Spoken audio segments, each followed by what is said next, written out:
Hello guys, welcome to our YouTube channel science tech YouTube channel पे आपका हार्दिक स्वागत है।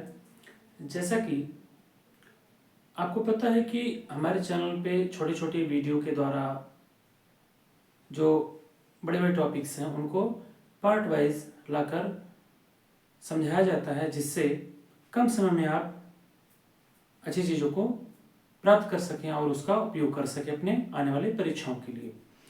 उसी सिलसिले में हम आज एक टॉपिक लेकर आए हैं जिसका नाम है रासायनिक एवं भौतिक परिवर्तन, जिसको हम कहते हैं chemical and physical change English में। तो इस टॉपिक को जानने से पहले हम विज्ञान के कुछ टॉपिक को जानेंगे, यानी कि विज्ञान से संबंधित जो इसके ब्रांचेज हैं वो कैसे कैसे चलते हैं, क्या होता है कि जैसे हमारे पास बायोलॉजी है, फिजिक्स है, केमिस्ट्री है, तो ये जो ब्रांचेज हैं ये कैसे चलते हैं, ये कौन दिए हैं, कौन इसको बताए हैं, कौन इसके शब्द दिए हैं, ये सब बातों को हम जानेंगे। तो सबसे पहले हम विज्ञान की बात करें, विज्ञान में तो इसके सबसे पहले आप जानते हैं क्या होता है, सुव्यवस्थित एवं क्रमबद्ध ज्ञान होता है विज्ञान। तो इसके जो भाग हैं वो टोटल कितने भाग हैं, 3 भाग हैं। कितने भाग हैं, 3 भाग हैं। पहले भाग को कहते हैं भौतिक, दूसरे भाग को कहते हैं जीव विज्ञान, इसको कहते हैं भौतिक विज्ञान, इसको कहते हैं जीव विज्ञान और इसको कहते हैं रसायन विज्ञान। रसायन विज्ञान ये होते हैं तीनों, ठीक है, भौतिक विज्ञान, जीव विज्ञान और रसायन विज्ञान। अगर फादर ऑफ यानी कि सबके जन्मदाता की बात किया जाए तो जो भौतिक विज्ञान है, भौतिक विज्ञान यानी कि जो हमारा फिजिक्स है, इसके जो वैज्ञानिक मतलब जो वैज्ञानिक ने इनको दिया उनका नाम क्या है, तो भौतिक विज्ञान जिन्होंने इसको बताया उनका नाम क्या है, न्यूटन। यानी कि फादर ऑफ फिजिक्स कौन कहे जाते हैं, न्यूटन। फादर ऑफ फिजिक्स कौन कहे जाते हैं, न्यूटन कहे जाते हैं, यानी कि फादर ऑफ फिजिक्स न्यूटन। अब इसी सिलसिले में जीव विज्ञान की बात किया जाए, यानी कि जो हमारा बायोलॉजी है, तो इसके कौन है, इनको कहा जाता है अरस्तु, जिसे इंग्लिश में कहते हैं एरिस्टोटल। क्या कहते हैं, अरस्तु। और रसायन विज्ञान यानी कि जो हमारा केमिस्ट्री है, इसके फादर ऑफ कौन कहे जाते हैं, ये कहे जाते हैं लेवोशियर। कौन कहे जाते हैं, लेवोशियर। तो ये हमारे फादर हो गए तीनों ब्रांच के, यानी कि फिजिक्स के कौन हो गए फादर, न्यूटन, जीव विज्ञान के अरस्तु और रसायन विज्ञान के लेवोशियर। कौन हो गए, लेवोशियर हो गए, ठीक है। अब देखिए वर्ड की कुछ बात होती है, यानी कि शब्द की बात अगर किया जाए तो शब्दों में हम देखते हैं, तो अगर हम बायोलॉजी यानी कि जीव विज्ञान की बात करें, यानी कि जीव विज्ञान फिर क्या होता है, बायोलॉजी। तो अगर हम बायो की बात करें तो इसका जो जीव विज्ञान यानी कि जो इस शब्द दिए थे इसके, वो कौन थे, तो वो थे लैमार्क और ट्रेवेलियस। यानी कि बायोलॉजी वर्ड जो दिया था वो किसने दिया था, लैमार्क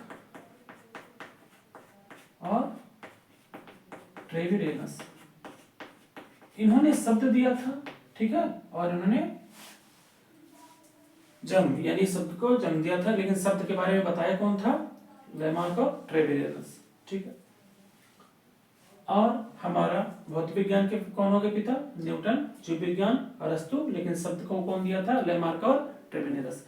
एक क्वेश्चन और आता है कि जो भौतिक विज्ञान के मॉडर्न यानी कि मॉडर्न फिजिक्स के जो जन्मदाता यानी कि जो आधुनिक भौतिक विज्ञान के जन्मदाता वो कौन है, तो वहां पर आता है यानी कि मॉडर्न फिजिक्स के जन्मदाता कौन है, तो वहां पर आइंस्टीन आ जाएगा। क्या आ जाएगा, आइंस्टीन आ जाएगा, जो मॉडर्न फिजिक्स को जिसने दिया है, आइंस्टीन। कौन क्या दिया इन्होंने, मॉडर्न फिजिक्स के बारे में, मॉडर्न फिजिक्स के बारे में। तो यहां से इतना नॉलेज हो गया कि विज्ञान की 3 शाखाएं कौन कौन सी, भौतिक विज्ञान, जीव विज्ञान, रसायन विज्ञान। रसायन विज्ञान को लेवोसियर नाम एक वैज्ञानिक ने दिया था, फादर कहे जाते हैं ये लेवोसियर, और जीव विज्ञान के फादर अरस्तु और भौतिक विज्ञान के फादर न्यूटन, लेकिन बायोलॉजी जो शब्द दिया था यानी कि वर्ड जो दिए थे वो लैमार्क और ट्रेवेरियस नामक साइंटिस्ट ने दिया था, और जो आइंस्टीन है वो फादर ऑफ मॉडर्न फिजिक्स कहे जाते हैं। ठीक है, इसके आगे जो हमारा आज का मेन टॉपिक है उसको लेके हम चलते हैं।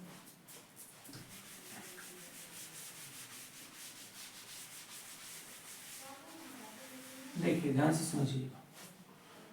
जैसे सबसे पहले हम लेंगे भौतिक परिवर्तन। भौतिक परिवर्तन क्या होता है?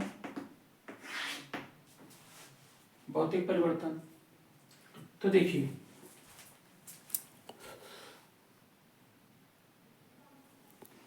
भौतिक परिवर्तन की बात करें तो इसे कहते हैं फिजिकल चेंज। क्या कहते हैं?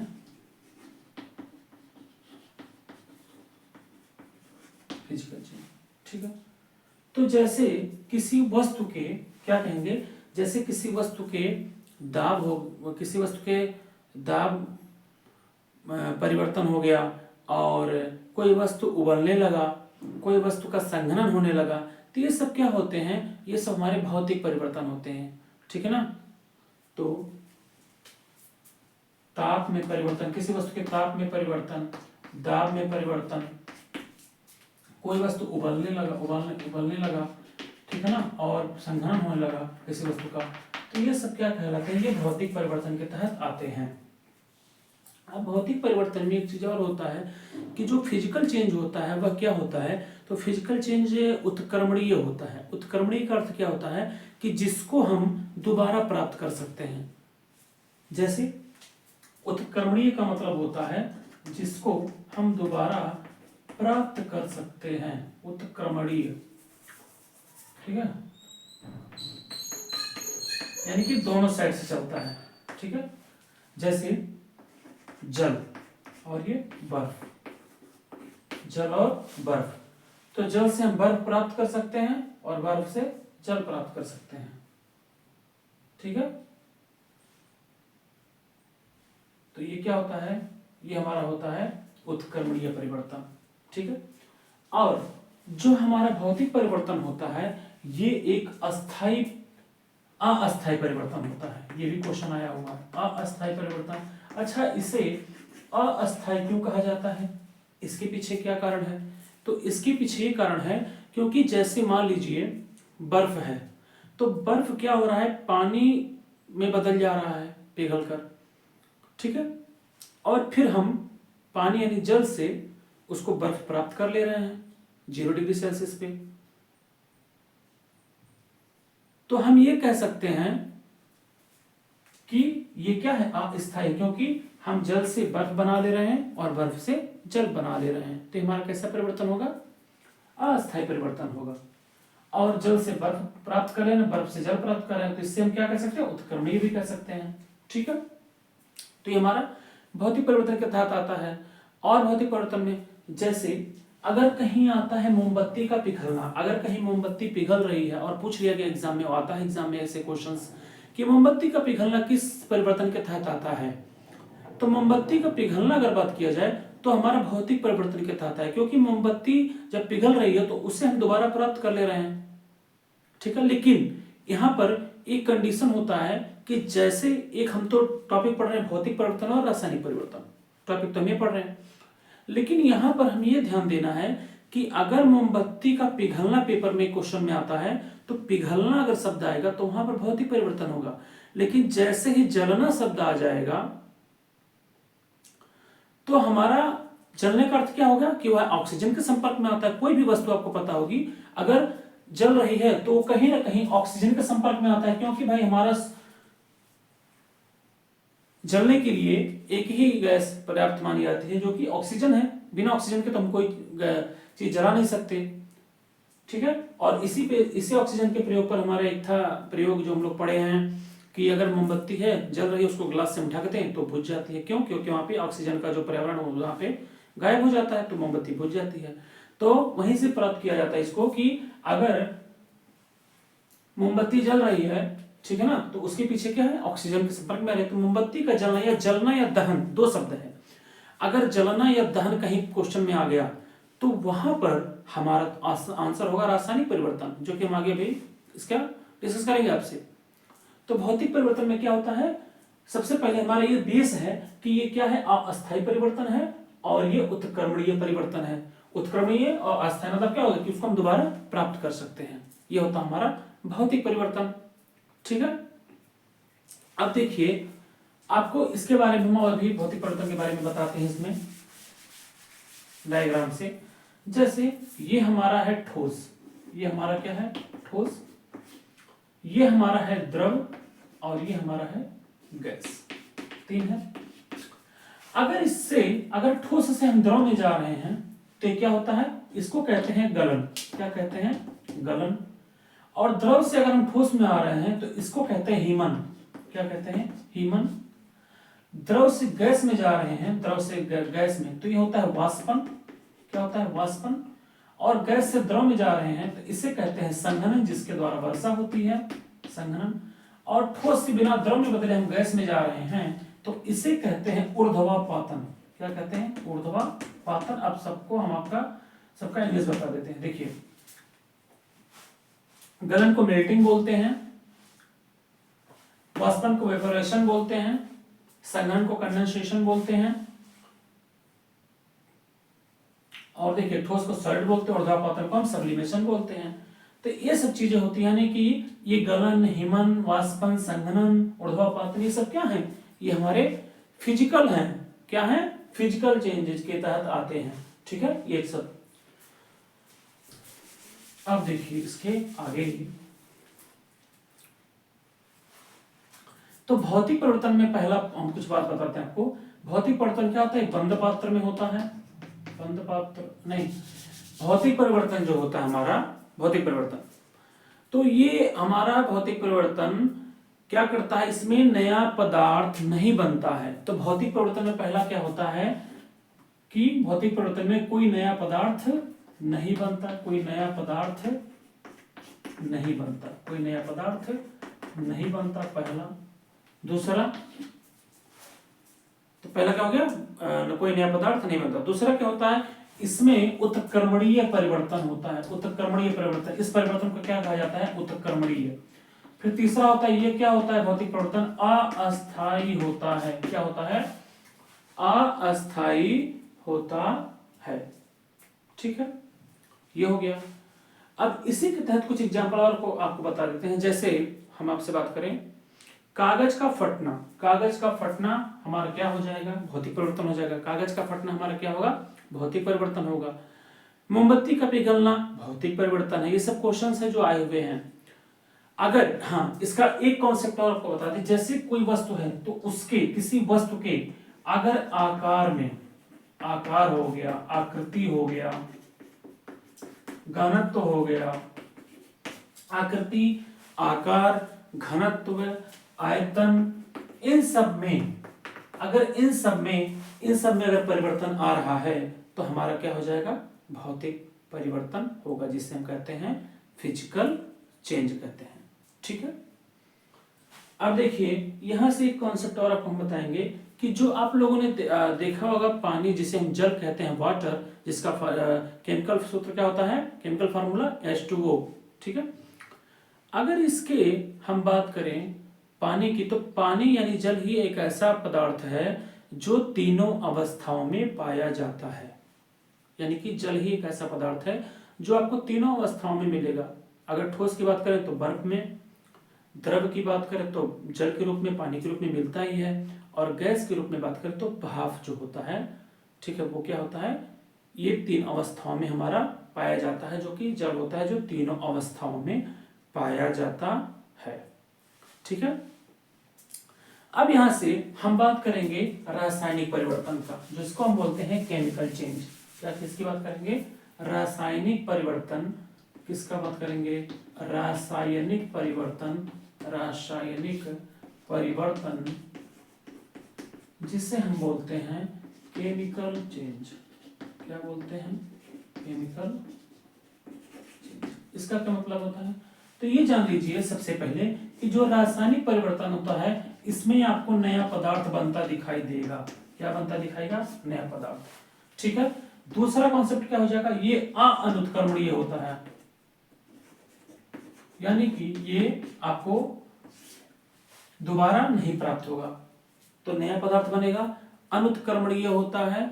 और इसके एग्जाम्पल अगर आपको हम बताना चाहें तो जैसे भोजन का पकना, तो जैसे मान लीजिए चावल है, तो चावल को हम पकाते हैं, तो क्या चावल पकने के बाद हम दोबारा चावल को प्राप्त कर सकते हैं? तो ऐसा तो बिल्कुल नहीं हो सकता कि चावल को पक गया हम दोबारा प्राप्त कर लें, ठीक है। इसी तरह से कागज का जलना, ये सब क्वेश्चन है कि ये एग्जाम्पल से पूछे जाते हैं कि चावल पक रहा है, खाने का पकना, भोजन का पकना, तो भोजन पक जा रहा है तो जो चीज आप पका रहे हो तो दोबारा प्राप्त कर नहीं पाओगे। तो ये हमारा क्या हो जाएगा, ये हमारा हो जाएगा केमिकल चेंज यानी कि रासायनिक परिवर्तन। अच्छा, इसके बाद महिलाएं जो होती हैं मेहंदी का उपयोग करती हैं, तो मेहंदी का जो रंग चढ़ता है इसमें क्या हो जाता है, ये भी एक हमारा रासायनिक परिवर्तन यानी कि केमिकल चेंज है, ठीक है।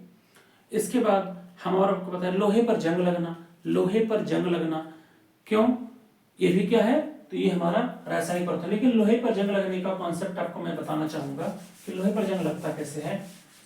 देखिए, लोहे पर जंग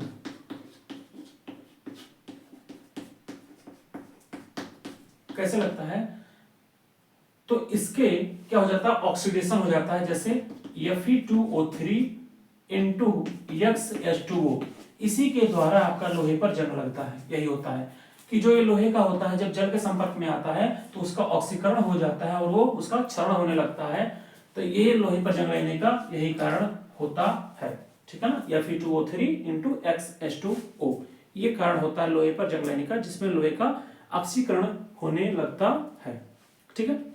इसके बाद तो ये भी क्वेश्चन आता है कि लोहे पर जंग लगना क्या है, तो लोहे पर जंग लगना क्या होता है, रासायनिक परिवर्तन होता है, क्योंकि जब जंग लगता है तो उससे उसका क्षरण होने लगता है और उससे फिर दोबारा हम नहीं प्राप्त कर सकते, रासायनिक परिवर्तन है, ठीक है। और जिसमें हम दोबारा चीजों को ना प्राप्त कर पाए तो क्या होता है, केमिकल चेंज होता है, ठीक है। इसके बाद हम बात करें ये कैसे परिवर्तन होता है केमिकल चेंज, तो ये हमारा होता है अस्थाई परिवर्तन। अस्थाई क्यों कहा गया, क्योंकि इसमें जो परिवर्तन होगा वो दोबारा नहीं प्राप्त कर सकते हैं, इसलिए इसको अस्थाई परिवर्तन कहा जाता है, ये फिक्स्ड होता है, ठीक है। अब इसमें आपको हम रासायनिक परिवर्तन में कुछ एग्जाम्पल आपको बताएंगे, फिर हम अपने क्लास को ओवर करेंगे। जैसे भोजन का पकना, भोजन का पकना हमारा क्या है, भोजन का पकना रासायनिक परिवर्तन है। कैसा परिवर्तन है, रासायनिक परिवर्तन है, ठीक है। और देखिए लकड़ी का जलना, अब देखिए जलने का जहां शब्द आ जाएगा, मैंने आपसे बताया था कि अगर जलने का सब वर्ड आता है कहीं पर तो जलने का अर्थ ही होता है वो ऑक्सीजन का संपर्क करेगा O2 से, तो ये क्या हो गया, रासायनिक अभिक्रिया कर रहा है, तो ये क्या होता है, जलना, यानी कि रासायनिक परिवर्तन। भोजन का पचना, ये क्या हो जाएगा, रासायनिक परिवर्तन, क्यों, क्योंकि वो खाना अंदर जाने के बाद वो केमिकल रिएक्शंस करना शुरू कर देता है और उससे हमारा डाइजेशन होता है, तो ये क्या हो जाएगा, भोजन का पचना, रासायनिक परिवर्तन, ठीक है। अब इसमें ये हो गया फलों को पकाना, फलों को पकाना, ये क्या हो रहा है, ये भी रासायनिक परिवर्तन होता है। तो ये भौतिक परिवर्तन, रासायनिक परिवर्तन, ये कुछ कॉन्सेप्ट थे जो मैंने आपसे डिस्कस किया, और आपको कुछ चीजें हम बताएंगे, जैसे आपको हम एडिशनल चीजें कुछ बताते हैं इसमें। ये तो हो गया भौतिक और रासायनिक परिवर्तन। दूध जो होता है, दूध, ये एडिशनल मैं ज्ञान दे रहा हूं आपको। दूध, इसमें जो शर्करा पाई जाती है दूध में, ये दूध की जो शर्करा होती है उसे हम बोलते हैं लैक्टोज। क्या बोलते हैं, लैक्टोज, ठीक है। फिर दूध में अगर प्रोटीन की आपसे बात करेगा, दूध में प्रोटीन की, तो दूध में कौन सी प्रोटीन पाई जाती है, तो दूध में केसिन नामक प्रोटीन पाई जाती है। फिर कहेगा कि जो दूध से, ये भी क्वेश्चन है कि दूध से अगर दही में पूछा जाए बदलना, तो ये रासायनिक परिवर्तन है, और ये किसके कारण होता है, तो दूध से दही का जो बदलता है, जनता है, ये होता है बैक्टीरिया, जिसे हम कहते हैं लैक्टोबैसिलस। तो ये दूध से दही का जमना या दूध से दही में परिवर्तन, ये कैसा परिवर्तन है, रासायनिक परिवर्तन है, वो किसके कारण होता है, लैक्टोबैसिलस बैक्टीरिया के कारण होता है, ठीक है। तो दूध से संबंधित ये क्या था, कौन सी शर्करा, लैक्टोज होती है। इसमें कौन सी प्रोटीन पाई जाती है दूध में, तो कैसिन प्रोटीन पाई जाती है। दूध से दही का बदलना क्या होता है, लैक्टोबैसिलस होता है। ठीक है, तो ये कुछ कॉन्सेप्ट है। हाँ, दूध में अगर कोई पानी मिलाता है, जैसे अगर दूध में आजकल वैसे देखिए आप लोग कि दूध की जो मात्राएं हैं वो दूध से ज्यादा पानी की ही मात्राएं पाई जा रही हैं। ठीक है, मार्केट में खास तौर पे जो आते हैं, तो उसमें अगर हमको हमारे पास लैक्टोमीटर है तो उससे हम अलग कर सकते हैं कि कितनी पानी की मात्रा इसमें है। तो किसके द्वारा हम जान सकते हैं, एक होता है लैक्टोमीटर, जिससे हम ये पता कर पाएंगे कि पानी कितना है और दूध कितना है। ठीक है, अब देखिए तो लैक्टोमीटर होता है। ठीक है, तो ये चीजें थी कुछ जो हमने आपसे डिस्कस की। अब आपको एक नॉलेज मैं ऐसे ही बता दे रहा हूं जो कि हम लिखेंगे नहीं, आपको ओरली बता देते हैं। जैसे सेब होता है, सेब, तो सेब को अगर काटने की बात करता है आपसे, अगर दो क्वेश्चन मैं आपसे पूछता हूं और मैं फिर उसको बताता हूं। एक होता है सेब को काटना और एक होता है सेब को काटने के पश्चात सेब का भूरा रंग हो जाना। दोनों का आंसर क्या होगा, ये क्वेश्चंस आते हैं, ऐसे सेब एग्जाम पूछे जाते हैं, तो दोनों का आंसर मैं आपको देना चाहूंगा।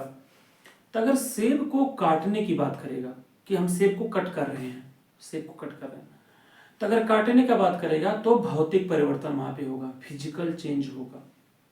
ठीक है, और आपसे कह रहा है कि सेब को आप कभी कभी देखते हैं जब काट देते हैं तो काट के अगर हम छोड़ देते हैं उसका कलर ब्राउन हो जाता है। तो इसका कारण क्या हो सकता है, तो ये पहले ही जान लीजिए कौन सा परिवर्तन। अगर सेब को हम काट रहे हैं और सेब को काटने के पश्चात वह क्या हो जा रहा है, भूरा रंग हो जा रहा है, तो ये है रासायनिक परिवर्तन। कौन सा परिवर्तन है, रासायनिक परिवर्तन। और वह भूरा रंग किसके कारण हो रहा है, तो वह भूरा रंग हो रहा है आयरन ऑक्साइड के कारण। वह भूरा रंग किसके कारण हो रहा है, आयरन ऑक्साइड के कारण। यानी कि सेब का कटने का बात करेगा तो भौतिक परिवर्तन, सेब काटने के पश्चात भूरा रंग हो जा रहा है या उसका कलर बदल रहा है, तो क्या हो जाता है, वो होता है रासायनिक परिवर्तन के कारण। ठीक है ना, और किसके कारण, आयरन ऑक्साइड के कारण। अब यहां से एक क्वेश्चन और आपसे मैं डिस्कस करना चाहूंगा। चांदी जो होता है, चांदी का रंग काला हो जाता है, क्यों हो जाता है, तो उसके पीछे कारण है सिल्वर सल्फाइड का, सिल्वर सल्फाइड Ag2S। तो ये कुछ नॉलेज थे, मेन मुद्दा था आज का टॉपिक रासायनिक और भौतिक परिवर्तन, जिससे हम केमिकल और फिजिकल चेंज कहते हैं। और उम्मीद करते हैं कि वीडियो आपको अच्छी लगेगी, और अगर वीडियो अच्छी लगे तो इसे आगे तक शेयर करें, जिससे लोगों का भी मदद हो सके। और वैसे भी मदद करना चाहिए, मदद बहुत ज़रूरी है, एक दूसरे का हेल्प करना चाहिए हमेशा। तो आज के लिए इतना ही, और ऐसे वीडियोस को प्राप्त करने के लिए फॉलो करें हमारे चैनल को, और इसे ज़्यादा लोगों तक शेयर करें, जिससे सबका हेल्प हो पाए और लोग इसे ज़्यादा से ज़्यादा इसका लाभ उठाएं। तो उम्मीद करते हैं आज का वीडियो आपको अच्छा लगा हो। अगर कोई कमी होगी तो नीचे डिस्क्रिप्शन में आप लिख सकते हैं, उसको हमें पढ़कर आपका नेक्स्ट कोई डाउट होगा तो भी लिख दीजिएगा, उसको मैं नेक्स्ट वीडियो में मैं शेयर कर दूंगा आपसे उसका आंसर, जो भी डाउट होगा। तो आज के लिए इतना ही, बहुत बहुत धन्यवाद। जय हिंद, जय भारत, नमस्कार।